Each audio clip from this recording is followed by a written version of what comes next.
YouTube, Dr. Vet here. Welcome back to my channel. If you're new here, welcome. If you are a returning subscriber, thank you for coming back and taking this journey with me.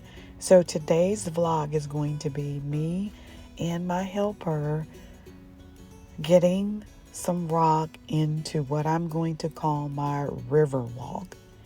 This is an area of our garden that has a ditch in it, and this ditch was put here by my uncle, who has since passed away.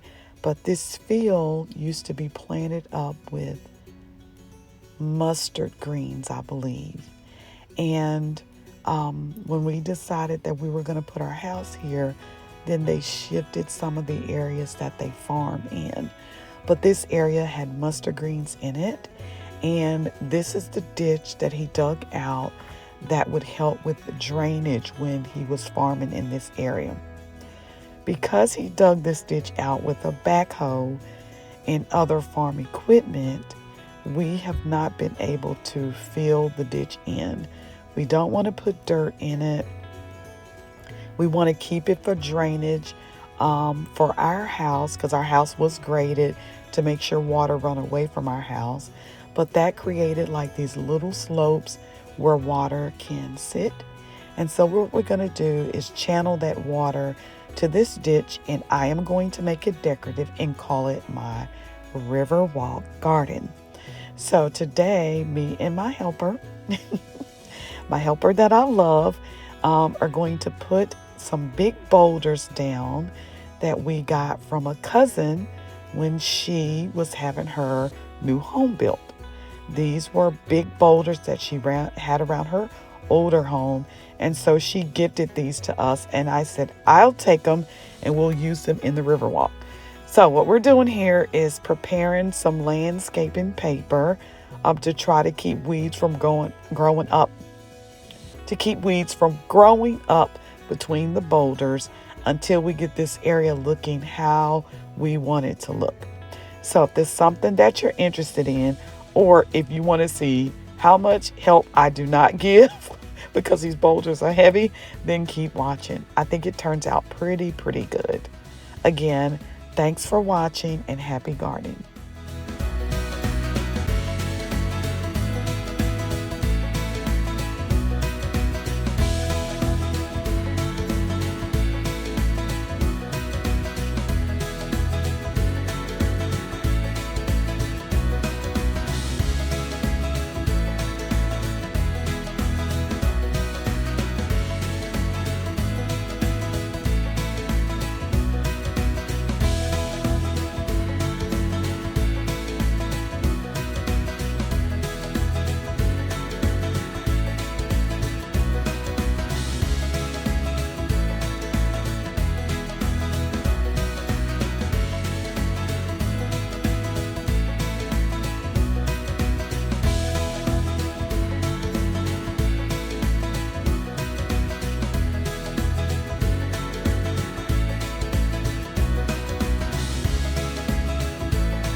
Okay, here you're gonna see my helper throwing boulders in, and I'm kind of grateful that he did that, because when he started to toss the boulders in, it looked more natural.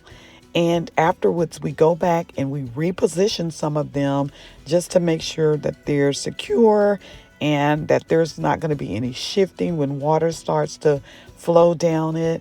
But it was such a great idea for him to actually just toss them in so that it looks more natural. that one didn't quite make it to the bottom, but we shifted some of them anyway.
Here I wanted to give you a look at the boulders from a different angle. And there is a long ditch line, but I have a vision and I'm hoping that once it is completely executed that it works out. But I wanted to give you a look at the angle from the top of the boulders, and hopefully this works out.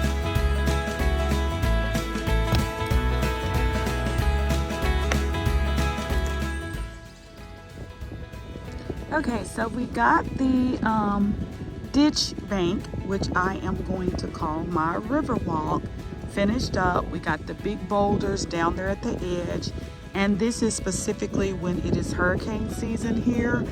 The water in our backyard is tremendous, and so we are having drains put in to get the water to come from this side of our house. This is the east side of our house, from the back down through here and into this ditch bank, which I am going to call my river wall. So the idea is to get it to come cascade down these boulders here and then down into this ditch bank with a little bit of river rock added at the beginning, and hopefully that'll keep the water flowing, to keep the water from being on the back side of our house, giving us a unwanted swimming pool. So that was it for today. I'm gonna go in a little bit closer so you can see. My husband placed most of the boulders because they are way too heavy for me. Even though I do lift some dumbbells, these were too heavy. I did put a few of the smaller ones in, but we got it done. That was the whole idea. Now it has freed up our trailer for me to go buy more plants. So I think it looks very nice, and hopefully at some point I can capture pictures of water cascading down these rocks into this ditch bank, my man-made river walk, but we'll see. Thanks for watching. Here's the other angle, and at some point I'm gonna add benches down the side and probably a few shrubs, because part of this get full sun most days, and then there's a little shaded area on the side where the trees are. So I think I may add benches there, and even a wooded crossover to go from one side to the other. But stay tuned for that. That's going to be done at a later date. But I do think that this can be an area that will be very beautiful because of the shade, and then the sun garden that's going to be just across from that.